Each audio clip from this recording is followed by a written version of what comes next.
Hello dear, आज का video बहुत शानदार होने वाला है। आज हम लेकर आए हैं आपका फंडामेंटल ऑफ नर्सिंग FON और प्रश्न है यहाँ से लॉन्ग या शॉर्ट में आपको एग्जाम में पूछेगा ही पूछेगा। तो आज जो है हम देखेंगे कि नर्स के क्या गुण होता है, ठीक है। नर्स के फुल फॉर्म देखेंगे, नर्स के गुण क्वालिटी देखेंगे, विशेषता जिसको बोलते हैं, और नर्स के कार्य देखेंगे। क्वेश्चन आपसे पूछ सकता है नर्स का अर्थ लिखे, मतलब नर्स का मीनिंग क्या होता है, और नर्स के गुण लिखे। तो चलिए हम लोग नर्स का अर्थ समझते हैं। पहले मीनिंग। नर्स या परिचारिका का अर्थ है कि रोगी की सेवा शुश्रूषा करना। शुश्रूषा का मतलब होता है कि नर्स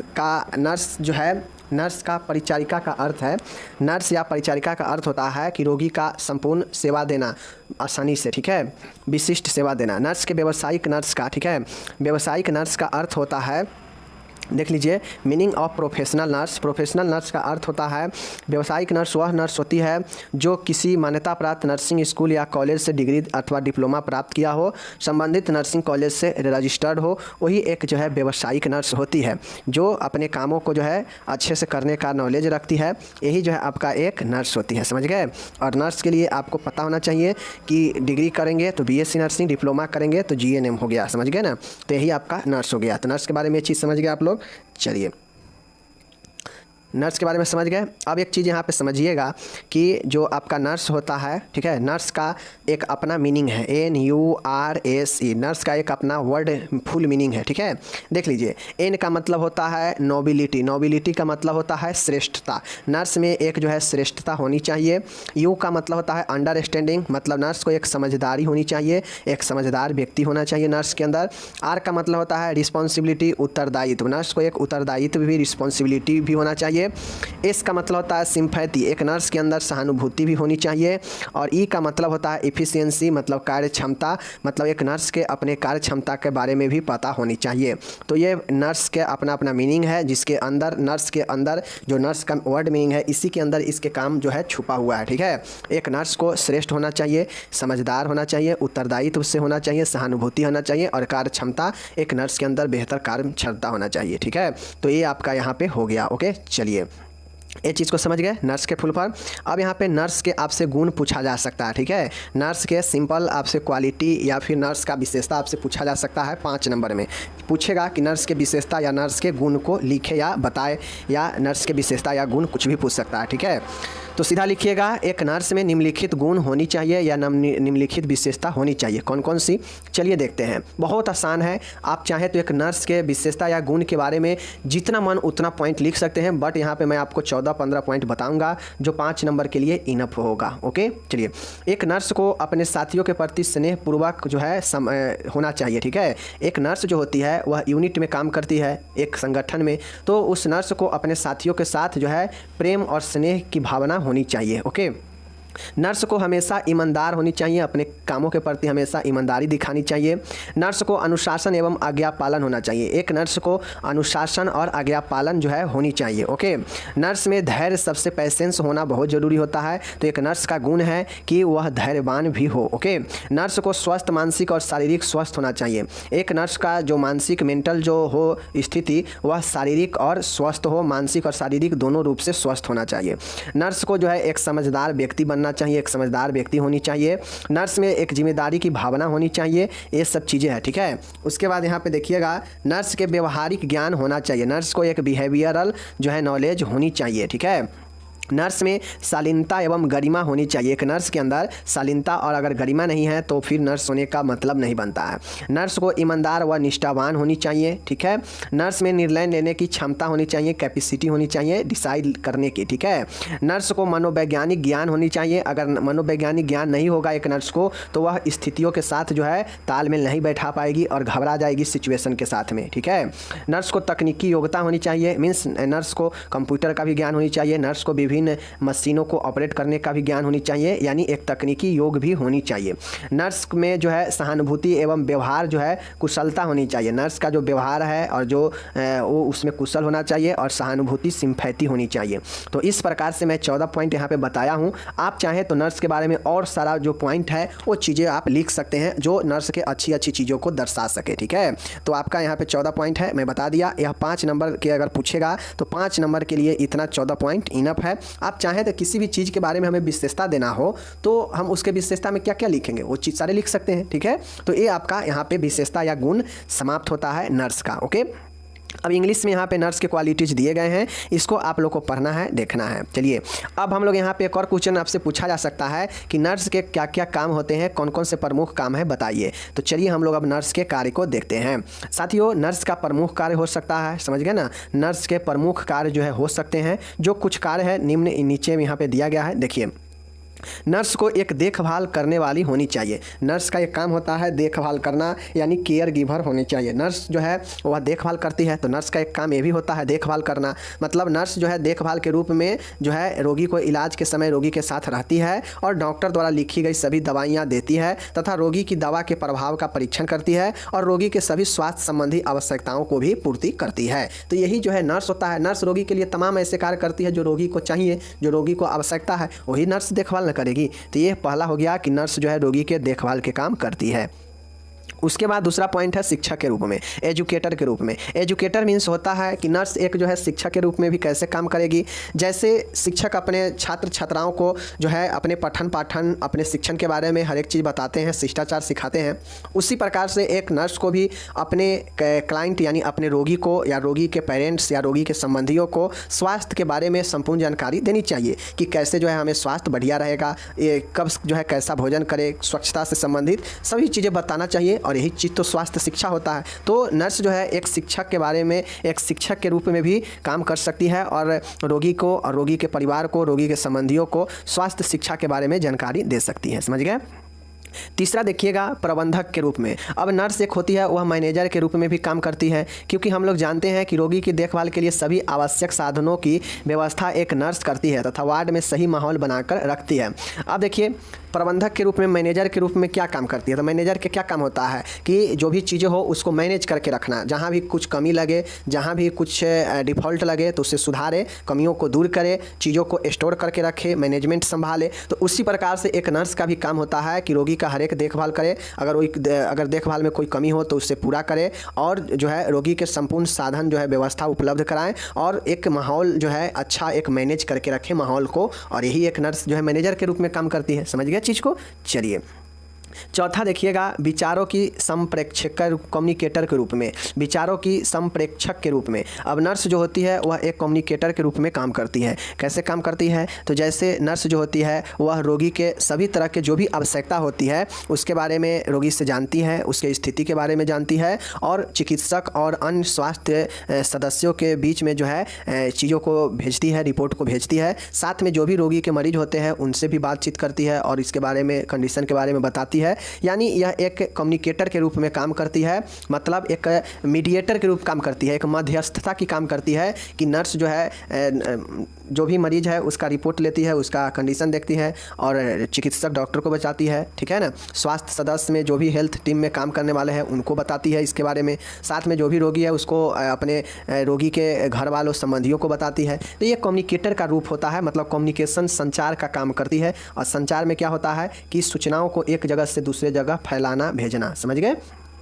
एंड पांचवा नंबर देखिएगा शोधकर्ता के रूप में। शोधकर्ता यानी रिसर्चर के रूप में नर्स जो होती है वह जो है एक क्या करती है कि वह अपने क्षेत्र में अपने चीज़ों में जो है रिसर्च का भी जो है मदद करती है। चिकित्सकों को जो भी डॉक्टरेट होते हैं उन सबको जो है रिसर्च में चीज़ों को खोजने में, नए नए चीज़ों को इन्वेंशन में मदद करती है, ठीक है। छठा है कि अधिवक्ता के रूप में, एडवोकेट के रूप में। अब नर्स जो होती है अपनी रोगी के लिए सुरक्षा के लिए एक विधि विशेषज्ञ की तरह काम करती है, यानी एक कानून विशेषज्ञ की तरह काम करती है। जैसे रोगी की सुरक्षित वातावरण प्रदान करती है। मतलब अधिवक्ता के रूप में कहा जाए तो जिस प्रकार से अगर किसी व्यक्ति को कानूनी सहारा लेना पड़ता है और वह व्यक्ति अगर कानूनी चीज़ों के बारे में नहीं जानता है तो किसके पास जाता है, सबसे पहले एडवोकेट के बारे में जाता है, सलाह मशवरा करता है। उसी प्रकार से नर्स जो होती है वह जो है मरीज़ के हर एक चीज़ों को ख्याल रखती है, हर एक मरीज़ के क्या चाहिए, क्या अधिकार है जो मरीज़ को मिलना चाहिए, इन अधिकारों को, इन चीज़ों को जो है मरीज़ के लिए सुरक्षित रखती है और उसके मरीज़ के आवश्यक अधिकार को जो है दिलाती है। और यही नर्स जो है अधिवक्ता के रूप में, एडवोकेट के रूप में करती है। क्योंकि जो मरीज़ होते हैं वो अस्पताल में क्या फैसिलिटी है इस चीज़ को मरीज़ नहीं जानता है, तो इसको क्या अधिकार है, क्या मरीज़ को नीड है, इस सब का सुरक्षा कौन करता है, ये नर्स ही जो है करती है, समझ गए। इसीलिए एडवोकेट के काम करती है, ओके। नेक्स्ट देखिएगा सलाहकार के रूप में, काउंसलर के रूप में। अब नर्स जो होती है वह क्या करती है कि एक काउंसलर के रूप में भी, एक सलाहकार के रूप में भी जो है क्या करती है, मदद करती है लोगों को, और वह जो है रोगी के हर एक निर्णय लेने में सलाह देती है, सहायता करती है समस्या को सुलझाने में, और यही जो है सलाहकार के रूप में एक नर्स का भी काम होता है। ठीक है।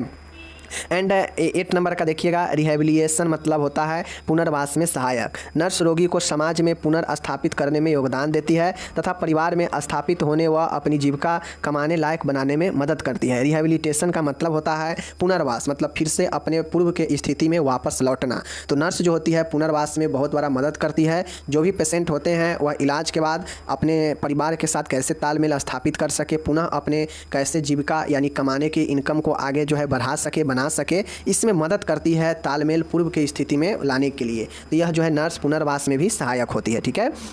एंड 9वां देखिएगा प्रशासक के रूप में। नर्स जो होती है वह एक प्रशासक एडमिनिस्ट्रेटर के रूप में भी काम करती है। अब आप लोग को पता होगा एडमिनिस्ट्रेटर का क्या काम होता है कि सभी कामों को देखभाल करना, तो उसी प्रकार से नर्स जो होती है वह सभी कामों को देखभाल मॉनिटरिंग भी करती है और यही एडमिनिस्ट्रेटर की तरह भी काम करती है। एंड नेक्स्ट है 10वां नंबर कोऑर्डिनेटर समन्वयक। नर्स जो होती है वह एक कोऑर्डिनेटर का काम करती है। कोऑर्डिनेटर मतलब कहा जाए समन्वयक मतलब तो एक से दूसरे के बीच में कैसे समन्वय बनाना है, कैसे एक दूसरे के बीच में संबंध स्थापित करना है, यह समन्वय का काम करती है, कोऑर्डिनेट का काम करती है। जैसे अगर हॉस्पिटल में नर्स है, नर्स के बाद डॉक्टर है, डॉक्टर में भी जूनियर सीनियर डॉक्टर होते हैं, ऑफिसर होते हैं, उसी प्रकार से अन्य हेल्थ टीम होते हैं, साथ में वहाँ जिस संस्था में है वहाँ का प्रभारी होता है। तो इन सब के बीच में जो है एक समन्वय, एक कोऑर्डिनेशन का काम कौन करते हैं, तो ये नर्स करती है। साथ में मरीज होते हैं तो मरीज और डॉक्टर और अपने और अन्य हेल्थ टीम के बीच समन्वय स्थापित करने का काम नर्स करती है। नेक्स्ट है ऑब्जर्वर के रूप में। ऑब्जर्वर के रूप में कैसे काम करती है, तो वह जो है पर्यवेक्षक के रूप में भूमिका निभाती है कि अन्य स्वास्थ्य टीमों के द्वारा किए गए कामों को वह जो है ऑब्जर्व भी करती है, पर्यवेक्षण भी करती है। ठीक है। तो ये काम है। एंड लास्ट वाला है नर्स जो है वह रोगी के सुरक्षा से संबंधित कार्य भी करती है, यानी नर्स जो है अपने रोगी को सुरक्षा प्रदान करती है और यह भी जो है काम एक होता है। तो इस प्रकार से यहाँ पे नर्स का सभी कार्य हम लोग 12 कार्य देखे हैं। इसमें से आपको कोई भी 8-10 कार्य जो है एग्जाम में नर्स का कार्य पूछेगा तो आपको लिख देना है। अब मैं आपको बताता हूँ।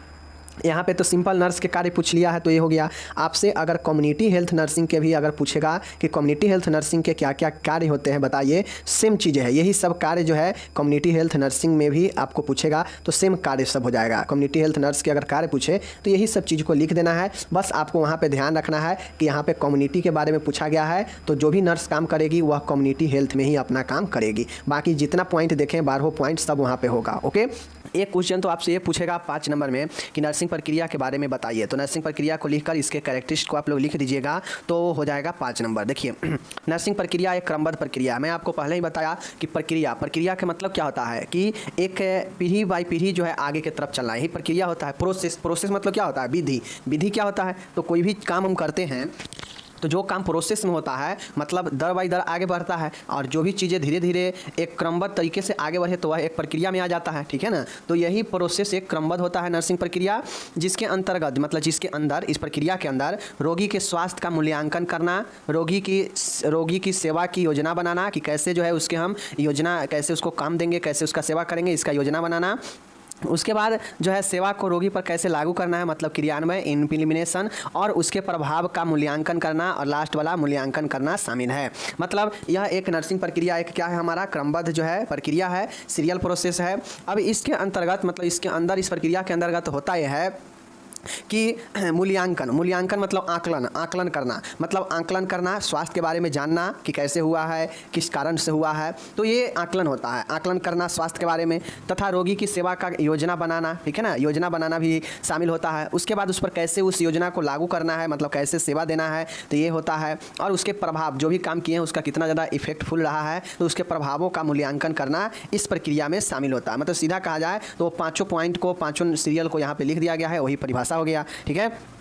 अब यहाँ पे देखिए ये जो हम लोग परिभाषा जो देखे हैं ना, तो ये परिभाषा जो है बताता यह है कि एक लोइस लोनेस थे, ठीक है ना, लोइस नोलेस थे। अब ये जो लोइस नोलेस थे इन्होंने 1967 में 5DS का इस्तेमाल करते हुए नर्सिंग प्रक्रिया को परिभाषित किया। ये अलग की बातें हैं कि मैं आपको आगे बताऊँगा। तो 5 स्टेप अलग है, लेकिन वो 5 स्टेप इसी 5DS से लिया गया है, इसी 5DS से रिलेटेड है। तो एक लुइस लोनेस थे, इन्होंने जो है 1967 में 5DS का इस्तेमाल किया, किसके लिए? इस नर्सिंग प्रक्रिया को दिखाने के लिए, प्रकाशित करने के लिए। यानी 5DS मतलब 5 गो D का इस्तेमाल किया, और यही 5D के अंतर्गत इन्होंने इस नर्सिंग प्रक्रिया को बता दिया, दिखा दिया कि यह ऐसे ऐसे होता है। ठीक है, देखिए 5D है, तो उसमें फर्स्ट वाला D का मतलब है खोजना, डिस्कवर करना। खोजने का मतलब होता है कि कैसे बीमारी हुआ है, ये बीमारी का क्या कारण है, मतलब एक प्रकार से आकलन वाला स्टेप जो है यहाँ पे डिस्कवर होता है, खोजना। उसी प्रकार से जो दूसरा स्टेप वहाँ पे नर्सिंग डायग्नोसिस का होगा, वो यहाँ पे डेल्वी होता है, मतलब गहन अध्ययन करना, मतलब एकदम डीपली अध्ययन करना।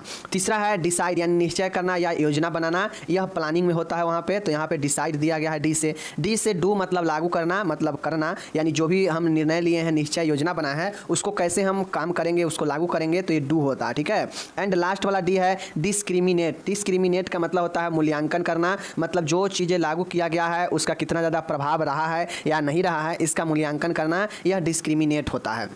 तो ये 5DS को जो है कौन दिया? लुइस नोलेस ने दिया। कब दिया? 1967 में दिया, और इसके अंतर्गत ही इन्होंने नर्सिंग प्रक्रिया को प्रकाशित किया। आगे चल के यह स्टैंडर्ड होते होते इसको हम लोग अलग तरीके से पेश करते हैं, जो कि आगे आप लोग देखिएगा। ठीक है, तो यही हमारा 5 याद रखिएगा, D for discover, D for delve, D for decide, D for do और D फॉर डिस्क्रिमिनेट। यही 5 पॉइंट याद रखिएगा। ओके, चलिए, तो ये तो हो गया 1967 वाला बात है। अब आगे हम लोग देखते हैं। अब ये जो प्रक्रिया है, जो हम लोग आगे भी देखेंगे चरण, मूलतः 5 चरण होते हैं। कौन कौन?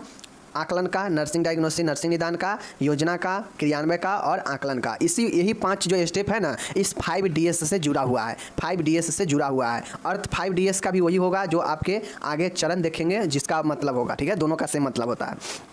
अब हम लोग देखे थे कि हमको इसमें बताना है नर्सिंग प्रक्रिया का निम्नलिखित विशेषता है। ठीक है, अब हम लोग को कैरेक्टरिस्ट बताना है, विशेषता बताना है कि ये जो क्रमबद्ध प्रक्रिया है, क्रमबद्ध यह जो चरण है, जिसके अंतर्गत जो है व्यक्ति के स्वास्थ्य के बारे में हर एक चीज़ें स्टेप बाय स्टेप किया जाता है, तो इसका क्या विशेषता है, क्या इसका कैरेक्टरिस्ट हो सकता है। अब इसमें क्वेश्चन आपको हो सकता है लाभ भी पूछ दे, क्वेश्चन हो सकता है उद्देश्य भी पूछ दे, तो ये विशेषता से ही सब निकल जाएगा। ठीक है, अगर आप एक इसका सिर्फ कैरेक्टरिस्ट जान जाते हैं, विशेषता अगर समझ लेते हैं नर्सिंग प्रोसेस का, तो बाकी के सब जो है आप लोग ऑटोमेटिक जान लेंगे, समझ जाएंगे, चाहे वो उसका उद्देश्य पूछे या उसका महत्व पूछे, बात वही होगा। ठीक है, चलिए देख लीजिए। तो इसका जो है नर्सिंग प्रक्रिया का निम्नलिखित महत्व है। चलिए महत्व को देखते हैं। पहला महत्व है नर्सिंग प्रक्रिया एक योजनाबद्ध प्रक्रिया है। पहला इसका विशेषता क्या होगा कि नर्सिंग प्रक्रिया अपने आप में एक क्या है? योजनाबद्ध है, एक प्लानिंग है। चूंकि हम प्लानिंग यहाँ पे बनाते ही हैं, तो यह एक प्रकार से क्या हो जाएगा? प्लानिंग हो जाएगा। यह एक क्रमबद्ध तरीका है, ठीक है ना, मतलब सीरियल है, ठीक है, ये भी होगा।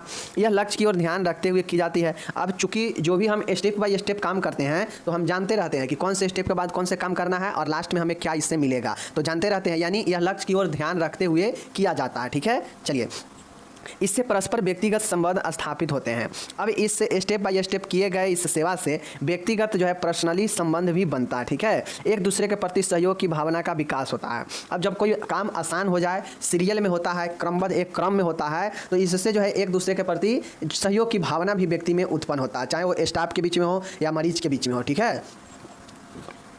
यह मरीज को केंद्र में रखकर पूर्ण की जाती है। अब यह जो प्रक्रिया होता है, तो यह 5 प्रक्रिया देख लीजिए, 1 प्रक्रिया, 2 प्रक्रिया, 3 प्रक्रिया, 4 प्रक्रिया एंड 5 प्रक्रिया, ठीक है। 5 प्रक्रिया है, तो इस पांचों के सेंटर में कौन होगा? मरीज होगा, क्योंकि यह सब के सब मरीज के लिए ही किया जा रहा है, इसलिए यह मरीज के केंद्र में रहकर यह प्रक्रिया किया जाता है, पूर्ण किया जाता है। ओके।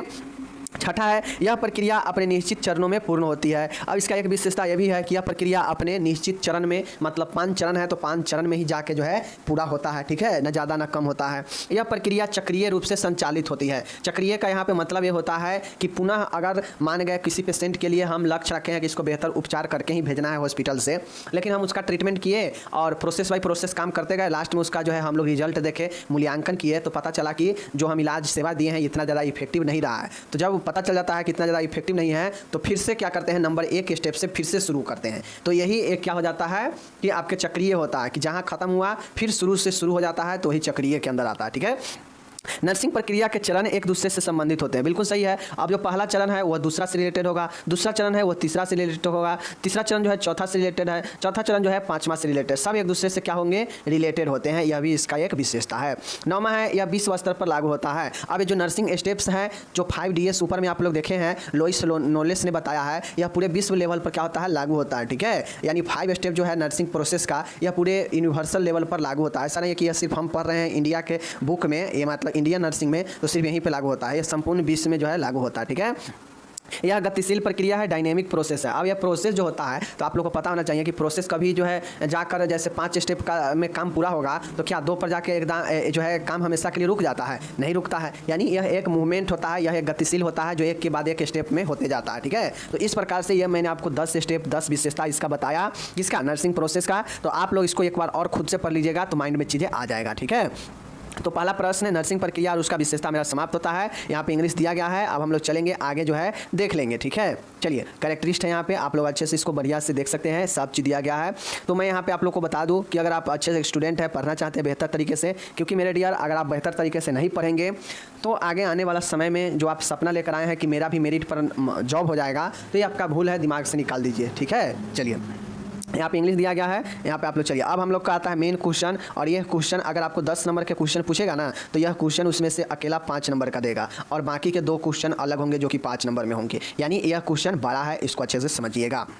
नर्सिंग प्रक्रिया चरण के या घटक बताना है। नर्सिंग प्रक्रिया, अब देखिए नर्सिंग प्रक्रिया का या तो कंपोनेंट घटक कह देगा या फिर फेज या स्टेप के बारे में पूछ देगा, तो घबराना नहीं है। सीधा नर्सिंग प्रक्रिया के अवस्था चरण कुछ भी पूछे, वही 5 चरण को याद रखना है जो मैं कम्युनिटी हेल्थ नर्सिंग के प्रोसेस में भी बताया था। कौन कौन, assessment, nursing diagnosis, planning, implementation and evaluation. तो ये 4-5 जो है आपके स्टेप है। इसी 5 स्टेप में आपको 2-2, 4-4 लाइन, 5-5 लाइन सब में लिखते जाना है, तब जाके आपका ये क्वेश्चन लॉन्ग में बनता है, ठीक है। चलिए देखते हैं।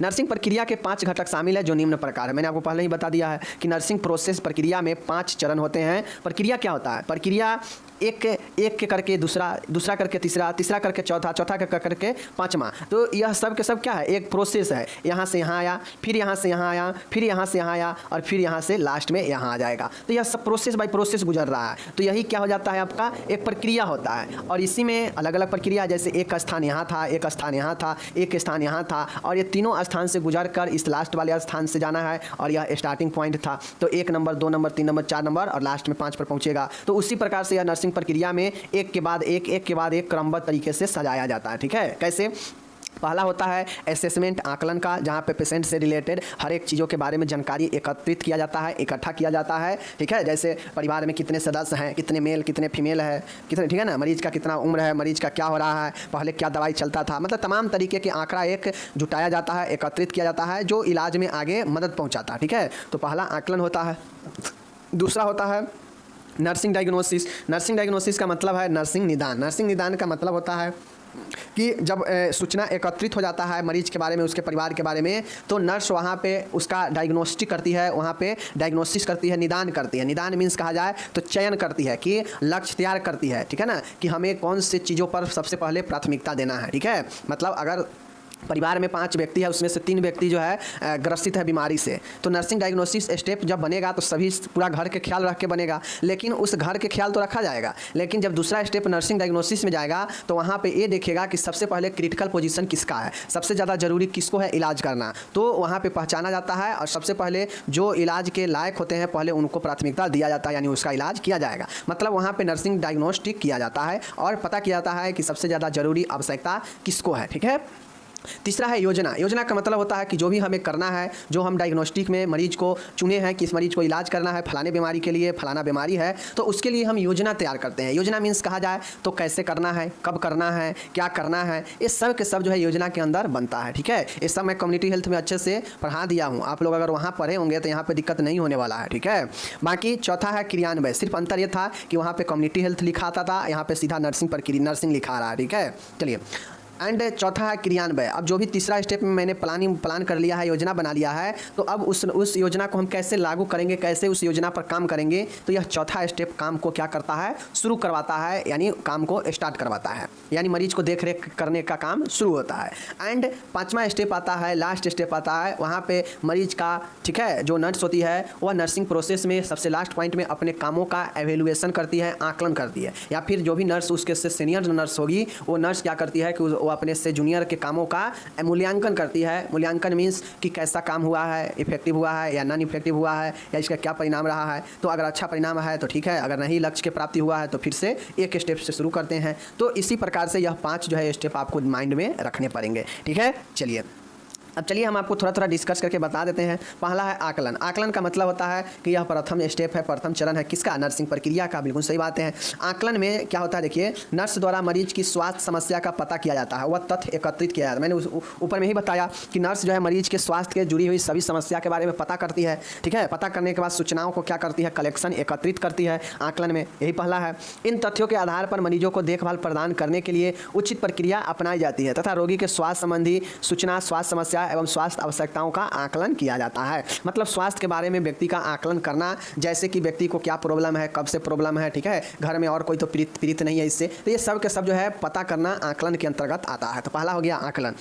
अब मेरे डियर, सब चीज़ का जो भी प्रोसेस हम इसमें 5 स्टेप देखेंगे, 5 स्टेप का कुछ ना कुछ अपना अपना उद्देश्य होगा कि आखिर ये स्टेप हम क्यों कर रहे हैं। इस नर्सिंग प्रोसेस में हम ये 5 स्टेप में हर एक अपना अपना स्टेप का एक अपना अपना उद्देश्य है, पर्पज है कि यह स्टेप किस पर्पज से है, किस उद्देश्य से है, किस जो है उपयोग से है, ठीक है। तो सबका उद्देश्य भी लिखना पड़ेगा। तो आकलन का क्या उद्देश्य है देख लीजिए। आकलन का उद्देश्य यही होगा कि मरीज का मूल्यांकन यानी अवलोकन किया जाता है, समस्याओं को जांचा जाता है, स्वास्थ्य से संबंधित जानकारी के बारे में इकट्ठा किया जाता है, सूचना को, स्वास्थ्य समस्या को निश्चित किया जाता है, ठीक है, और जानकारी को नियोजित, मतलब जानकारी को एकत्रित करके नियोजित किया जाता है। तो यह हो गया आपका पहला क्या चीज़, आकलन का उद्देश्य। आकलन में मुख्यतः ये याद रखिएगा, समस्या को निश्चित करना, जानकारी इकट्ठा करना, समस्याओं को जांच करना, बीमारियों का अवलोकन करना, ठीक है। तो ये जो है कम से कम 4 उद्देश्य जरूर याद रखिएगा जो असेसमेंट का है, ठीक है। चलिए अब टूल्स ऑफ असेसमेंट। अब किन किन के जरिए मरीजों के समस्याओं के बारे में, उसके स्वास्थ्य से संबंधित समस्या के बारे में जानकारी कर सकते हैं या सूचना एकत्रित कर सकते हैं।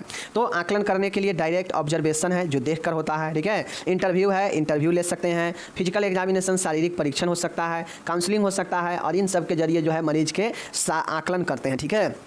5वां है क्लिनिकल रिकॉर्ड जो कि पहले का होता है, ओके। दूसरा हमारा स्टेप है, वो स्टेप है नर्सिंग निदान। नर्सिंग निदान कहा जाए मेरे डियर, नर्सिंग निदान आपको यहाँ पे कहा जाए तो नर्सिंग निदान का दूसरा स्टेप है, मैं आपको पहले ही बताया कि यह नर्सिंग प्रक्रिया का दूसरा चरण है। इस चरण में क्या होता है देख लीजिए। इसके अंतर्गत नर्सिंग आकलन द्वारा एकत्रित किए गए आंकड़ों तथा तथ्यों का विश्लेषण करके रोगी की स्वास्थ्य समस्या को निश्चित किया जाता है। मतलब नर्सिंग निदान में मैंने आपको क्या बताया था कि यहाँ पे एग्जैक्ट जो है निश्चित किया जाता है, लक्ष्य को फिक्स किया जाता है कि हाँ हमें इस लक्ष्य पर, इस बीमारी के लिए काम करना है, मीन्स मरीज को देखभाल सेवा देना है। तो नर्सिंग निदान में लक्ष्य को क्या होता है, निर्धारित किया जाता है, सेवा देने का जो है क्या होता है, बनता है, जो कि एग्जैक्ट पॉइंट बनता है, पता किया जाता है, ठीक है।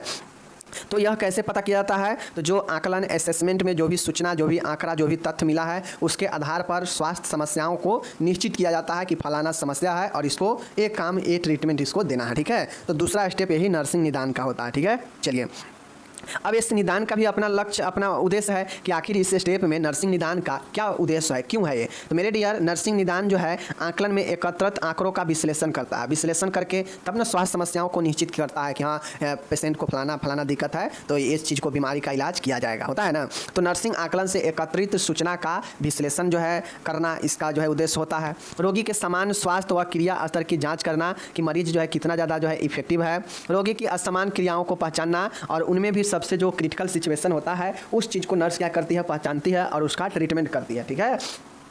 नर्सिंग निदान को क्रमबद्ध करना, नर्सिंग निदान भी क्रमबद्ध होता है, तथ्यों का क्रियान्वय करना, इम्प्लीमेशन करना, यह हमारे जो है नर्सिंग निदान के उद्देश्य है, ठीक है। अब हम लोग तीसरा देखेंगे, प्लानिंग देखेंगे। प्लानिंग के मतलब योजना होता है, और हम लोग जानते हैं कि यह प्रक्रिया नर्सिंग प्रक्रिया का तीसरा चरण है, तो ये तो लिखेंगे ही लिखेंगे। इसके बाद हम लोग क्या लिखेंगे मेरे डियर, सामने है आपके, देखिएगा। इसके अंतर्गत रोगी की आवश्यकताओं को निर्धारण करके उसकी नर्सिंग देखभाल से संबंधित कार्य योजना बनाई जाती है। इसमें पहले रोगी की समस्या की प्राथमिकता तय की जाती है तथा बाद में उसके अनुसार लक्ष्य व उद्देश्य निर्धारित किए जाते हैं। योजना तीसरा पॉइंट है और तीसरा स्टेप है। तो योजना का अर्थ होता है कि इसमें मरीज के जो भी स्वास्थ्य समस्या को निश्चित किया गया है कि एक मरीज के अंदर मान गए कि अगर उसका यूरिन पास नहीं हो रहा है, यूरिन उसका क्या है, यूरिन जो है रिटेंशन हो चुका है, यूरिन नहीं आ रहा है। तो ऐसे में हम निश्चित कर चुके हैं कि हाँ हमें यूरिन के लिए देखभाल करना है कि कैसे यूरिन निकले और पेशेंट रिलैक्स हो, रेस्ट में आए, ठीक है। तो इसके लिए हम क्या करेंगे, चौथे में योजना बनाएंगे। योजना के मतलब होता है कि कब करना है, क्या करना है, कैसे करना है, ठीक है ना। तो ये बताता है कि हम अपने निश्चित समस्या जो किए हैं तो उसको कैसे हम जो है योजना के अंतर्गत समस्याओं को लाएंगे और उसको कब, कैसे और क्यों जो है करते हैं, ठीक है। तो यह हमें जो है योजना के अंतर्गत समस्याओं के बारे में, योजना बनाने के बारे में बताता है और इसी योजना के तहत देखभाल शुरू होता है, ठीक है। चलिए अब इस जो है इसको देख लीजिएगा। नर्सिंग प्रक्रिया के दौरान योजना तैयार करने के लिए निम्नलिखित चरणों में तैयार की जाती है। अब जो योजना बनता है, जो तीसरा स्टेप योजना का है, तो यह योजना भी अलग अलग स्टेप में बनता है। कौन कौन स्टेप में, तो मात्र 3 स्टेप याद रखिएगा कि योजना पहला प्राथमिकता को निर्धारित करता है। प्राथमिकता को निर्धारित करने के मतलब कि मरीज के अंदर अगर 2-4 बीमारी है तो उसमें सबसे क्रिटिकल, सबसे खतरनाक बीमारी कौन है, तो इसको पहले प्राथमिकता दिया जाएगा, पहले उसका ट्रीटमेंट दिया जाएगा। तो यहाँ पे प्राथमिकता का निर्धारण करना। दूसरा है आशान्वित परिणाम, एक्सपेक्टेड आउटकम। अब जो दूसरा है यहाँ पे वह आशान्वित मतलब आशा से भरे हुए परिणामों को हम लोग क्या करते हैं, ऐसा योजना बनाते हैं जो हमें आशा होना चाहिए कि हाँ हम इसको प्राप्त कर लेंगे सही से, ठीक है। एंड इस योजना में नर्सिंग केयर मतलब नर्सिंग देखभाल देने का प्लान भी तैयार किया जाता है, योजना भी बनता है कि कैसे मरीज को हमें देखभाल करना है, कब करना है, क्यों करना है, कैसे करना है, ठीक है ना। तो इन जो है 3 पॉइंटें आपके प्राथमिकता को निर्धारण करना, आशान्वित परिणाम, नर्सिंग केयर प्लान बनाना, यह योजना के 3 चरण अलग है, ठीक है। चलिए अब ये जो योजना है इसका आखिर क्या पर्पज़ है, ए भाई क्यों है यहाँ पे, तो देख लीजिए। रोगी की सेवा की प्रक्रिया को दिशा देना। अब जो प्रोसेस है तो वो प्रोसेस पर एक जगह पे आके अटकना थोड़ी ना है, मरीज को देखभाल देना है। तो इसके लिए जो योजना बना है, तो योजना इसीलिए होता है कि यह प्रक्रिया जो प्रोसेस है इसमें दिशा देता है, मतलब योजना बना के आगे की तरफ भेजता है काम करने के लिए, ठीक है। रोगी की सेवा की प्रक्रिया को निरंतर बनाए रखने के लिए। अब जो प्रोसेस होता है नर्सिंग प्रोसेस, इसमें जो भी सेवा दिया जाएगा मरीज को उसको लगातार निरंतर एक जैसे बना रहे, ठीक है। स्वास्थ्य के रिहेबिलिटेशन, पुनर्वस्था करने के लिए, रोगी को स्वास्थ्य शिक्षा प्रदान करने के लिए, रोगी के रोग की रोकथाम करने के लिए, इन सारे चीज़ों के लिए जो है योजना का उद्देश्य होता है अपना। चौथा है इम्प्लीमेशन, क्रियान्वय। क्रियान्वय का मतलब होता है कि जो योजना तैयार किया गया है उसको जो है अब उस पर अमल करके काम को शुरू किया जाता है ध्यान देकर, ठीक है। तो यह नर्सिंग प्रक्रिया के चौथा चरण है, बिल्कुल सही है। इसके अंतर्गत नर्स अपने ज्ञान व अनुभव के आधार पर जो है तैयार किए गए योजना, जो कि तीसरा चरण था, उसके आधार पर मरीज को अपने देखभाल सेवा प्रदान करती है, समय समय पर जो है मरीजों को ध्यान रखती है और उसमें होने वाले परिवर्तनों पर भी ध्यान रखती है, ठीक है। इसमें स्वास्थ्य देखभाल की कार्य योजना संपन्न होती है तथा नर्सिंग कार्य एवं गतिविधियों का संचालन शामिल होता है। मतलब सीधा कहा जाए तो योजना जो हमारा क्रियान्वय है यह एक तीसरा चौथा स्टेप है नर्सिंग प्रक्रिया का, जिसमें जो नर्स होती है वो अपने कामों को शुरू कर देती है, अमल करना, ध्यान देना शुरू कर देती है। जो योजना बनाई है उस पर जो है अमल शुरू हो जाता है और वो जो है समय समय पर आवश्यकताओं को ध्यान में रखते हुए मरीजों को जो है क्या करती है, देखभाल करना शुरू कर देती है ताकि यह प्रक्रिया में कोई देरी ना हो, कोई रुकावट ना आए, ठीक है। अब ये प्रक्रिया जो है आपके काम शुरू हो गया, क्रियान्वय हो गया। अब इस क्रियान्वय का क्या उद्देश्य होता है मेरे डियर, देख लीजिए। तो नर्सिंग योजना एवं योजना के चरणों को बनाना। चरण को अगर आपको अच्छे से बनाना है, कंप्लीट बनाना है, तो कहीं ना कहीं आपको क्या करना पड़ेगा, आपको कहीं ना कहीं योजना और चरण में आपको कहीं ना कहीं काम को शुरू करना ही पड़ेगा। जब तक काम शुरू नहीं होगा तब तक कैसे पता चलेगा कि आप जो काम दिए हैं वो इफेक्टिव है, सही दे रहे हैं या नहीं दे रहे हैं। तो काम शुरू करता है उससे योजना के चरण में क्या होता है, बनावट बनता है, ठीक है, चरण बनता है। रोगी के उपचार उपलब्ध होता है यहाँ पे, चूँकि काम शुरू हो जाता है। रोगी के लिए प्राथमिकता निश्चित होता है कि रोगी को जो है स्वास्थ्य को बेहतर किया जाए, ऐसे काम किए जाते हैं। नर्सिंग सेवा उसको चरणों को क्रियान्वित करना और क्रियान्वय इम्प्लीमेशन करने से ही नर्सिंग का ये जो चरण हम लोग देख रहे हैं, यह चरण जो है भी चरण का भी जो है शुरू हो पाता है। मरीज का पुनः निर्धारण, रीअसेसमेंट करना, और यहीं पे जो है मरीज का पुनः निर्धारण भी किया जाता है। तो इसमें मुख्यतः 3 चीज़ें हैं, यह योजना और योजना के चरणों को बनाता है, यह उपचार उपलब्ध कराता है, ठीक है, और यह नर्सिंग सेवा उसके चरणों को क्रियान्वित करता है और यह रोगी के लिए प्राथमिकता निश्चित करता है। तो यह जो है इसका उद्देश्य होता है किसका, क्रियान्वय का, ठीक है। एंड लास्ट वाला है 5वां मूल्यांकन। मूल्यांकन यहाँ हमारा 5वां और अंतिम चरण होता है नर्सिंग प्रोसेस का। इसमें नर्स द्वारा प्रदान की गई जो भी नर्सिंग क्रिया है, जो क्रियान्वय में दिया गया है मरीज को, ठीक है, उसके बारे में निष्कर्ष निकाला जाता है कि जो अपेक्षित परिणाम रखे गए थे वे प्राप्त हुए हैं या नहीं हुए हैं। मतलब जैसे गोल सेट होता है ना, लक्ष्य प्राप्त लोग करता है कि हमें एक काम करना है, जब वो काम में हम असफल हो जाते हैं तो हम अपने अंदर कहीं ना कहीं उसके रिजल्ट के बारे में एवेल्युएट करते हैं, मूल्यांकन करते हैं कि किस कारण से नहीं हुआ है, क्या कमी रह गया है। तो ये कहीं ना कहीं नर्सिंग प्रोसेस प्रोसेस का जो अंतिम चरण मूल्यांकन है, यह नर्स द्वारा जो भी प्रदान किया गया काम सेवा होता है यानी नर्सिंग क्रिया होता है, इसके बारे में जो है इससे हम निष्कर्ष निकालते हैं अंत में कि मरीज को जो हम चाह रहे हैं वैसा परिणाम मिला है या नहीं मिला है। मीन्स जो लक्ष्य रखा गया था कि मरीज को बेहतर करना है, इस बीमारी से छुटकारा दिलाना है, तो क्या वह पूरा हुआ है या नहीं हुआ है, इस निष्कर्ष पर हम पहुँचे हैं या नहीं पहुँचे हैं। ठीक है, इसमें मरीज की स्थिति में कितना सुधार आया है या नहीं आया है या कम आया है, इस पर मरीज को जो है ध्यान दिया जाता है और मरीज को तैयार किया जाता है। यह भी नर्सिंग प्रक्रिया का महत्वपूर्ण चरण है।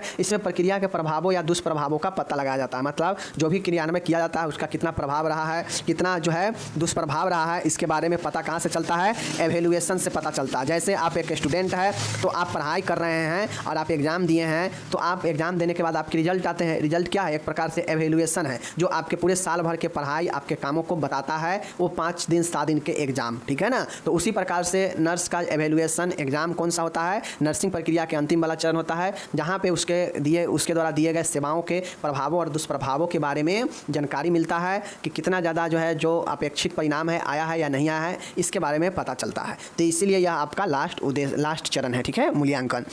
अब इसका क्या उद्देश्य है मेरे डियर, तो इसका भी उद्देश्य है, देख लीजिए, मूल्यांकन के उद्देश्य एवं लक्ष्यों के आधार पर प्राप्त परिणामों की तुलना करना। अब ये मूल्यांकन के जरिए हम तुलना करते हैं कि जो पहले था और जो अब है उसमें कितना ज़्यादा डिफरेंस है या कोई सुधार है या नहीं है, इस चीज़ का जो है क्या करते हैं हम, डिफरेंस तुलना करते हैं।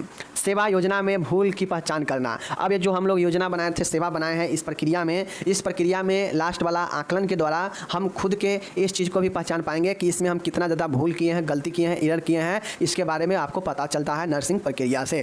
तो इस प्रकार से आपको मैंने नर्सिंग प्रक्रिया, उसका विशेषता और उसके नर्सिंग प्रक्रिया के चरण के बारे में अच्छे से मैं आपको समझा दिया। यह फंडामेंटल ऑफ नर्सिंग के दूसरे चैप्टर का सबसे महत्वपूर्ण प्रश्न है। इस हमारे जो सामने है, नर्सिंग के नैतिक पहलू का वर्णन कीजिए। नैतिक पहलू यानी इथिकल जो है, नर्सिंग एथिक्स के बारे में हमसे पूछा है। ओके, तो चलिए हम लोग नर्सिंग एथिक्स यानी नर्सिंग नैतिक पहलू यानी इथिकल एस्पेक्ट के बारे में जो है हम लोग पढ़ेंगे। ओके, चलिए देखिए, अब यहाँ पे देखिए, नैतिक, नर्सिंग के नैतिक पहलू, इथिकल एस्पेक्ट ऑफ नर्सिंग। नीति मतलब क्या होता है, नीति मतलब नियम होता है। शब्द की उत्पत्ति ग्रीक शब्द इथोस से हुई है। ठीक है, सबसे पहले याद रखिए कि नीति शब्द का उत्पत्ति जो है वह जो है ग्रीक शब्द इथोस से हुई है। ओके, जिसका अर्थ होता है विश्वास, जिसका अर्थ क्या होता है, विश्वास। ओके, रीति रिवाज एवं आस्था, जिसका मतलब अर्थ होता है कि विश्वास करना, रीति रिवाज और आस्था, यह जो है अर्थ होता है किसका, इथोस का। नीति वह नियम है। नीति क्या है, एक नियम है या सिद्धांत कहिए इसको, जो कि अच्छे आचरण को निश्चित करते हैं। जो क्या करता है, एक अच्छे आचरण को निश्चित करता है एवं दर्शाते हैं कि क्या अच्छा है और क्या बुरा है। नियम क्या करता है, नियम आपको दर्शाता है कि क्या अच्छा है क्या बुरा है, मतलब नियम आपको बताता है कि क्या अच्छाई है और क्या बुराई है। समझ गए, यह निश्चित करता है। क्योंकि नीति एक खुद नियम है और यह एक थ्योरी होता है, सिद्धांत होता है, जो आपको बताता है कि क्या अच्छा है और क्या बुरा है। ओके, नीति शास्त्र नियम, इथिकल रूल्स मानव अधिकारों की रक्षा के लिए बनाए गए हैं। और हम लोग जानते हैं कि कोई भी नीति या नियम क्यों बनता है, तो किसी भी चीज़ के रक्षा के लिए। समझ गए, मतलब रूल्स जो बना है हमारे संविधान में, वह नियम क्यों बना है, तो नियम इसीलिए बना है ताकि जो बहुत सारी चीज़ें हैं उसको रक्षा किया जाए, क्योंकि नियम को सब मानते हैं। तो इसी प्रकार से जो नैतिक होता है, एक नर्स को भी जो है क्या काम करना चाहिए, क्या अच्छाई है, उसके लिए क्या बुराई है, किन सिद्धांत के तहत, किन नियम के तहत एक नर्स को अपने काम को करना चाहिए, उसके अधिकार के रक्षा के लिए ये जरूरी है। समझ गए चीज़ को। तो नर्सिंग के नैतिक पहलू यही होता है कि नैतिक पहलू का मतलब होता है कि नीति शब्द की उत्पत्ति ग्रीक शब्द इथोस से हुई है, जिसका अर्थ होता है विश्वास, रीति रिवाज, आस्था। समझ गए, नीति वह नियम है। नीति क्या है, एक नियम है, वह एक सिद्धांत होते हैं जो एक अच्छे आचरण को निश्चित करता है। एक नियम क्या करता है कि व्यक्ति के एक अच्छे आचरण को निश्चित करता है, दर्शाता है कि क्या अच्छा है और क्या बुरा है। नीति शास्त्र नियम जो है मानव अधिकारों के लिए काफ़ी बनाए गए हैं, मतलब क्या मानव मनुष्य का अधिकार है उसके लिए नीति शास्त्र जो है नियम बनाया गया है, और यह नियम जो है सबको रक्षा करता है अधिकार को। तो इस प्रकार से यह आपका नर्सिंग के नैतिक पहलू हुआ, इथिक्स हुआ। अब हम लोग कोड ऑफ इथिक्स देखेंगे। समझ गए, कोड ऑफ इथिक्स भी जो है आपसे पूछाता है। समझ गए, देख लीजिए, कोड ऑफ इथिक्स, आचार संहिता इसको हम लोग बोलते हैं। एक नर्सिंग का कोड ऑफ इथिक्स क्या होता है देख सकते हैं। आचार संहिता सिद्धांतों का वह समूह है जिसे व्यवसाय के सभी सदस्य स्वीकार करते हैं। जब व्यक्ति किसी भी व्यवसाय को अपनाता है तो उसे उसी व्यवसाय की आचार संहिता भी अपनानी पड़ती है तथा उससे निभाने की पूरी जिम्मेदारी भी लेता है। साथियों, आप लोग को पता है कि आप एक नर्सिंग कोर्स कर रहे हैं, कोर्स कंप्लीट करेंगे, आपका रजिस्ट्रेशन हो जाएगा काउंसिल में, तो आप एक नर्स जो है प्रोफेशनल नर्स बन जाएंगे, समझ गए, व्यावसायिक नर्स बन जाएंगे। तो ऐसे में जब आप नर्स बन जाते हैं तो आपके साथ साथ आपके विभाग में जितने भी नर्स होगा सबको एक नियम मानना पड़ता है, स्वीकारना पड़ता है अपने व्यवसाय के लिए, अपने व्यवसाय के क्षेत्र में, और सबको जो है उसी व्यवसाय में अपने आचार संहिता को अपनानी पड़ती है तथा उससे निभाने की पूरी जिम्मेदारी लेता है। यूँ कहा जाए तो आप लोग जानते हैं कि हम जितने भी डिपार्टमेंट होता है सभी डिपार्टमेंट का अपना अपना रूल्स होता है, अपना अपना नियम होता है। तो मतलब इसका क्या हुआ कि जिस विभाग का जो नियम है वह उसका क्या है, इथिक्स है, कोड ऑफ एथिक्स है। उस विभाग में या उस संस्था में जितने भी काम करने वाला होगा वह अपने कंपनी के, अपने संस्थान के रूल और रेगुलेशन के खिलाफ में कभी नहीं जाएगा। उसका कंपनी जो रूल और रेगुलेशन सेट किया होगा उसी के तहत वह काम करेगा। यानी चाहे उसमें का मैनेजर हो या उसमें के छोटा कोई काम करने वाला कर्मचारी हो, सब अपने कंपनी के नियमों का जो है पालन करेगा, जो है क्या करेगा। और यह नियम क्या करता है कि उसके कंपनी को रक्षा करने के लिए, सुचारू रूप से चलाने के लिए बहुत ज़रूरी होता है। तो इसी प्रकार से नर्स के भी क्षेत्र में जितने भी नर्स है उससे क्या करना चाहिए, क्या अच्छाई है क्या बुराई है, ये नियम के तहत जो है वह जान पाती है, कोड ऑफ एथिक्स के तहत। तो यही जो है, समझ गए, कोड ऑफ एथिक्स समझ गए। चलिए, नर्सिंग के लिए आचार संहिता को सन 1973 में international council of nurses INC के द्वारा जारी किया गया था। इसके कुछ मुख्य तत्व है जिसमें आचरण बल पर काम दिया गया। मुख्यतः नीति जो होता है व्यक्ति के आचरण व्यवहार को बताता है, प्रकट करता है, समझ गए। तो ये हमारा इंटरनेशनल काउंसिल ऑफ जो नर्स है ICN जो है, ICN के द्वारा जो है 1973 में आचार संहिता कोड ऑफ इथिक्स को लाया गया जिसमें आचरण पर बल दिया गया, समझ गए, जिसमें कुछ तत्व जो है निम्न है। अब कोड ऑफ इथिक्स से जो कुछ तत्व है वो 4 प्रकार के तत्व है, इसको याद रखिएगा। ओके, पहला तत्व है नर्स और जनता, नर्स एंड पीपुल। दूसरा तत्व है नर्स एंड प्रैक्टिस, नर्स और चिकित्सीय कार्य। ओके, एंड तीसरा है नर्स और व्यवसाय, nurse and profession. And last है नर्स और सहकर्मचारी, नर्स एंड कोवर्कर। देखिए, अगर आपसे इथिक्स पूछे, इथिकल कोड ऑफ इथिक्स पूछे नर्स का, नर्सिंग का कोड ऑफ इथिक्स पूछे तो बड़ी ही आसान है। कोड ऑफ इथिक्स के बारे में थोड़ा मोड़ा लिख दीजिएगा, यह कब लागू किया लाया गया ये लिख दीजिएगा। एंड उसके बाद लिखिएगा कि इसमें कुछ तत्व को शामिल किया गया जो 1973 में कोड ऑफ इथिक्स दिया गया ICN के द्वारा। तो इसमें 4 तत्व है। एक है नर्स और पीपुल, नर्स और लोग, ठीक है, नर्स और व्यवसाय, ठीक है, नर्स और प्रोफेशन, नर्स एंड चिकित्सीय कार्य, nurse and practice, and last में है nurse and co-worker means nurse और सहकर्मचारी। तो ये 4 चीज़ें आप याद रखिएगा, इसमें कुछ तत्व में शामिल किया है। जैसे पहला है नर्स और जनता। नर्स और जनता का मतलब क्या हुआ कि इसमें रोगी की बीमारी में देखभाल करना नर्स के सबसे पहले जिम्मेदारी होती है। नर्स रोगी की देखभाल के साथ साथ उसके धर्म, रीति रिवाज व आत्मिक विश्वास का भी सम्मान करती है। नर्स को रोगी के ऊपर किसी भी प्रकार का निर्णय नहीं थोपना चाहिए। नर्स और जनता, जनता का मतलब क्या कि कोई भी जनता अगर आता है अपना इलाज करवाने रोगी बनकर, तो नर्स को सबसे प्रथम जिम्मेदारी है कि उसे देखभाल करे, बिना किसी भेदभाव, बिना किसी धर्म रीति रिवाज, बिना किसी चीज़ों के जो है मतलब अनदेखा किए हुए इलाज करना चाहिए। क्योंकि सब आदमी अपने अपने धर्म, अपने अपने रीति रिवाज, अपने अपने सभी चीज़ों में विश्वास रखता है, लेकिन हम उस पर जाएंगे एज ए नर्स तो दिक्कत होगा। तो इसलिए एक नर्स का यह प्रथम जिम्मेदारी है कि वह लोगों का देखभाल करे और कोई भी लोग यानी कोई भी रोगी आए तो उसके धर्म, रीति रिवाज, आत्मिक विश्वास, इन सभी को सम्मान करना चाहिए। और नर्स को रोगी के ऊपर किसी भी प्रकार का निर्णय जो है थोपना नहीं चाहिए कि हाँ आपको ये मानना ही पड़ेगा और मानना ही है तभी हम आपको इलाज करेंगे, न तो नहीं करेंगे। ऐसा नर्स को नहीं करना चाहिए। तो नर्स और जनता के बीच एक ऐसा मतलब होना चाहिए घनिष्ठता जिससे मरीज को कोई परेशानी न हो। तो ये नर्स और जनता के बीच जो है कनेक्शन कैसा हो ये जान गए। दूसरा है नर्स और चिकित्सीय कार्य। नर्स और चिकित्सीय कार्य का मतलब होता है नर्स एंड प्रैक्टिस। अब नर्सिंग में नर्स द्वारा किए जाने वाले कार्य की जिम्मेदारी और जवाबदेही खुद नर्स की होती है। इसलिए नर्स को चिकित्सीय कार्य के दौरान अपने स्वास्थ्य के साथ साथ रोगी का भी पूरा ध्यान रखना चाहिए। नर्स को चिकित्सा कार्य में उच्चतम मानक रोगी को सेवा बनाना चाहिए। देखिए, नर्स और चिकित्सीय यानी प्रैक्टिस का मतलब होता है कि नर्सिंग के क्षेत्र में नर्स द्वारा जो भी कार्य किया जाता है वह एक जिम्मेदारी और जवाबदेही से होनी चाहिए। उसकी खुद की जवाबदेही और जिम्मेदारी होती है कि जो नर्स है वह चिकित्सकीय कार्य में यानी प्रैक्टिस के दौरान अपने स्वास्थ्य को भी जो है अच्छे से पूरा ध्यान रखे और नर्स जो है चिकित्सा कार्य में उच्चतम मानक रोगी की सेवा को बनाना चाहिए। मतलब 2-3 चीज़ों को नर्स और चिकित्सीय कार्य में नर्स को 2-3 चीज़ें ध्यान रखना चाहिए। पहला ये कि वो जो भी काम करे तो वह जवाबदेही और जिम्मेदारी के साथ में करे और साथ में उसको खुद भी ये चीज़ का नॉलेज, जवाबदेही और जिम्मेदारी होनी चाहिए कि दूसरा को तो वह देख रेख करती हैं, साथ में अपना भी जो है स्वास्थ्य को जो है पूरा ध्यान रखना चाहिए एक नर्स को। और जो भी व्यक्ति इलाज कराने आता है उसका उच्चतम मानक का सेवा बनाना चाहिए, देना चाहिए। तो यह जो है नर्स और चिकित्सीय कार्य से रिलेटेड हो गया। ओके, एंड तीसरा है नर्स और व्यायाम, नर्स और व्यवसाय, नर्स एंड प्रोफेशन। इसका मीनिंग होता है नर्स को अपने व्यवसाय में ईमानदारी और लगन से कार्य करने चाहिए। जो भी नर्स है उसे अपने व्यवसाय में, अपने प्रोफेशन में जो है ईमानदारी से और लगन पूर्वक कार्य करना चाहिए तथा अलग अलग क्षेत्र में कार्य करते हुए सेवा का स्तर बनाए रखना चाहिए। नर्स रोगी की सेवा के साथ साथ रोगी की बीमारी के बारे में शिक्षा प्रदान करती है। देखिए, एक नर्स और व्यवसाय कैसे यह दोनों जो है एथिक्स को बना के रखता है। देखिए, एक नर्स को चाहिए कि अपने व्यवसाय को हमेशा एक अच्छे लेवल के और एक अच्छे कैटेगरी में रखे, अच्छे स्तर बना कर रखे, ठीक है। साथ में नर्स को अपने व्यवसाय में ईमानदारी पूर्वक और कड़ी मेहनत से कार्य को करनी चाहिए, ठीक है। उसके बाद नर्स को जो है अलग अलग क्षेत्रों के साथ कार्य करते हुए सेवा को जो स्तर है, हेल्थ का जो स्तर है उसे बनाए रखना चाहिए। अच्छा, नर्स रोगी की सेवा के साथ साथ रोगी की बीमारी के बारे में भी शिक्षा प्रदान करती है। समझिएगा चीज़ को। तो नर्स और ये व्यवसाय हो गया।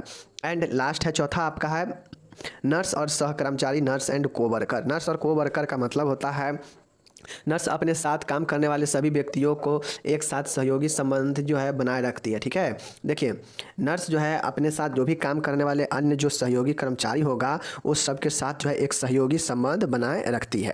सहकर्मी के कार्य के में उसकी मदद करती है, वह उनकी गलतियों को बचाने के लिए सही एक्शन भी लेती है। मतलब नर्स और सहकर्मचारी, नर्स और को वर्कर का मीनिंग होता है कि एक नर्स को अपने साथ साथ जो भी अन्य कर्मचारी है काम करने वाला, तो उनके कार्यों को जो है क्या करना चाहिए, कार्यों में मदद करना चाहिए और उनकी अगर कोई गलती हो तो उनके गलतियों को बचाने के लिए सही एक्शन भी लेना चाहिए ताकि उनके गलती भी बच सके और उनको मदद भी किया जा सके। तो ये नर्स का जो है आपका एक रूल नियम होता है कि नर्स अपने साथियों को, अपने सहयोगियों को जो है एक सहयोगी संबंध बनाए और मदद करे उसको और उसके गलतियों को बचाने के लिए उसके लिए एक्शन भी ले, ठीक है। तो ये आपका 4 जो है आपके कोड ऑफ एथिक्स के तत्व है जो कि मैंने बता दिया, याद रखिएगा। अब यहाँ पे इंग्लिश दिया गया है, कोड ऑफ एथिक्स के आंसर है और देख सकते हैं यहाँ पे चारों मैंने यहाँ पे एथिक्स से यहाँ पे दिए हैं, आप लोग देख लीजिएगा। अब हम यहाँ पे नेक्स्ट क्वेश्चन लाते हैं। क्वेश्चन नंबर है अस्पताल को परिभाषित कीजिए, इसके प्रमुख कार्य लिखिए। आपसे क्वेश्चन पूछ सकता है कि अस्पताल क्या, अस्पताल के कितने प्रकार है, अस्पताल को जो है प्रमुख कार्य को लिखे। तो आज हम लोग देखेंगे, वीडियो बड़ा नहीं हो इसके लिए सिर्फ देखेंगे कि अस्पताल को परिभाषित करें, अस्पताल क्या होता है और अस्पताल के क्या क्या कार्य हो सकते हैं। तो साथियों, अस्पताल के कार्य तो आप खुद इंटेलिजेंट स्टूडेंट है लिख सकते हैं कि अस्पताल के क्या क्या कार्य होते हैं। बाकी चलिए हम पढ़ाते हैं। देखिए, यहाँ पे अस्पताल को परिभाषित करना है। साथियों, सबसे पहले जान लीजिए अस्पताल का अर्थ क्या होता है, मीनिंग क्या होता है। अस्पताल यानी हॉस्पिटल शब्द की उत्पत्ति लैटिन शब्द हॉस्पिटेलिस से हुई है जो होस्पिस शब्द से आया है जिसका अर्थ है मेजबान, मतलब होस्ट करना। साथियों, हॉस्पिटल का अर्थ होता है लैटिन शब्द में बात किया जाए तो हॉस्पिटेलिस होता है और बात किया जाए होस्पिस शब्द से आया है जिसका अर्थ होता है मेजबान। मतलब हॉस्पिटल जो है उसका लैटिन शब्द हॉस्पिटेलिस है और यह हॉस्पिटलिस से हुई है जो होस्पिस शब्द से आया हुआ है जिसका अर्थ होता है मेजबान करना, होस्ट करना। जिसका क्या काम होता है, मेजबान, समझ गए, होस्ट। तो ये तो हो गया हल्का फुल्का। अब हम लोग यहाँ पे देखेंगे कि अस्पताल का मीनिंग क्या होता है। अस्पताल वह स्थान है, क्या है, अस्पताल वह स्थान है।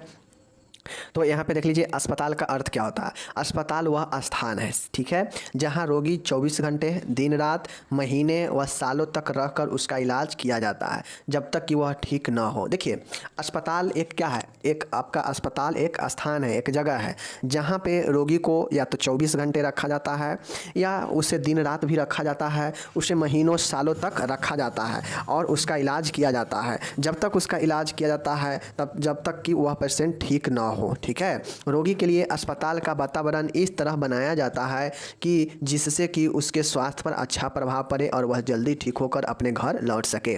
और जो भी अस्पताल होता है ऐसा थोड़ी ना है कि अस्पताल में बैंड बाजा बजाने लगता है, ठीक है, शोरगुल होने लगता है, ऐसा होता है? नहीं होता है। तो रोगी को अस्पताल में एक ऐसा वातावरण मिलता है जहाँ पे उसके संपूर्ण जो है ट्रीटमेंट, संपूर्ण चीज़ें दिया जाता है और उसके वातावरण इस तरीक़ा से बनाया जाता है ताकि उसके स्वास्थ्य पर अच्छा प्रभाव पड़े और वह जल्दी ठीक होकर अपने घर लौट सके। अस्पताल में सभी तरह की सुविधाएँ रोगी को प्राप्त होती है। तो ये तो नॉर्मली अस्पताल के बारे में हम जान लिए कि अस्पताल एक ऐसा जगह है जहाँ पे मरीज़ आते हैं और मरीज़ अपने सुविधा अनुसार चाहे तो 24 घंटे या दिन में आकर भी जा सकते हैं, या फिर चाहे तो कुछ महीनों तक, कुछ दिनों तक पेशेंट रहते हैं, जब तक रहते हैं तब तक वह ठीक ना हो जाए। यहाँ पे एक ऐसा वातावरण तैयार किया जाता है जो मरीजों के स्वास्थ्य को ठीक करने और उसके घर लौटने में मदद करता है। अस्पताल में सभी तरह की सुविधा प्राप्त होती है। यह आपके नॉर्मली एक अस्पताल का जो है आपका क्या हो गया, अर्थ हो गया कि अस्पताल क्या होता है। अब हम लोग देखेंगे एग्जैक्ट डिफिनीशन जो WHO के अनुसार दिया गया है इसी का, समझ गए। देखिए, अस्पताल किसी सामाजिक एवं चिकित्सक संबंधित संगठनों का अभिन्न भाग होता है जिसका कार्य जनता को उपचारात्मक और निरोधात्मक दोनों ही प्रकार के संपूर्ण सेवा प्रदान करना है। देखिए, अस्पताल जो होता है वह एक सामाजिक और चिकित्सा संबंधी संगठन का अभिन्न अंग होता है। मीन्स समाज के और एक अस्पताल जो है समाज के एक चिकित्सीय संबंधी मतलब एक देख रेख वाला एक ऐसा संगठन होता है, इसका एक ऐसा अभिन्न है जिसका कार्य होता है जनता को उपचार करना और निरोध करना, मतलब निरोधक दोनों ही प्रकार के संपूर्ण सेवा प्रदान करता है अस्पताल, तथा जिसका बाह्य रोगी सेवाएं मतलब OPD परिवार व घरेलू पर्यावरण तक पहुंचती हो।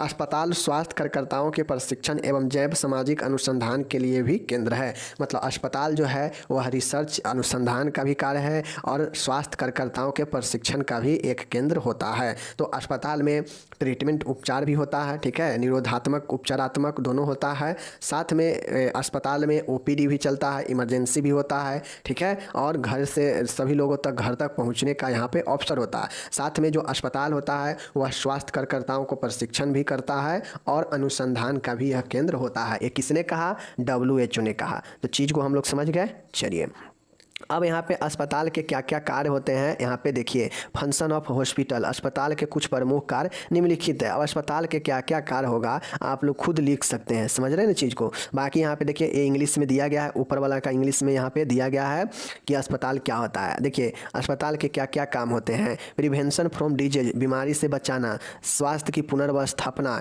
रिहेबिलिटेशन, स्वास्थ्य की उन्नति, promotion of health, okay. And next है रोगों का इलाज व निदान करना। यहाँ अस्पताल में काम होता है किस चीज़ का? तो रोगों का इलाज और निदान करने का काम होता है। रोगी की देखभाल करना, अस्पताल में रोगी का देखभाल भी किया जाता है, ओके। एंड नेक्स्ट है घायलों का भी देखभाल किया जाता है। यहाँ पे बाह्य रोगी सेवा भी चलता है, OPD भी चलता है, ओके। उसके बाद IPD भी जो है अस्पताल में ही होता है। उसके बाद है मेडिकल एवं नर्सिंग अनुसंधान का भी कार्य यहीं पे होता है, ओके। एंड नेक्स्ट यहाँ पे हम लोग देखेंगे प्रोफेशनल लोगों का जो है प्रशिक्षण भी यहाँ पे दिया जाता है। तो इस प्रकार से जो है आप लोग के यहाँ पे 10 कार्य हम लोग लिखे हैं। आप चाहे तो इसको 20 कार्य भी इसको आप लोग लिख सकते हैं। आप कॉमन दिमाग लगाइए कि अस्पताल के क्या क्या कार्य हो सकते हैं। तमाम कार्य को लिख देना है जो अस्पताल में होता हो, समझ गए ना चीज़ को। टीकाकरण देना, टीकाकरण लगाना, ठीक है, रोगों को खोजबीन करना, रोगों को समाप्त करना, बहुत सारे जो है अस्पताल के कार्य होते हैं, समझ गए। तो यहाँ पर मैंने 10 लिखा है, आप चाहें तो 10 इसमें और इंक्लूड कर सकते हैं खुद से दिमाग लगा के, ओके।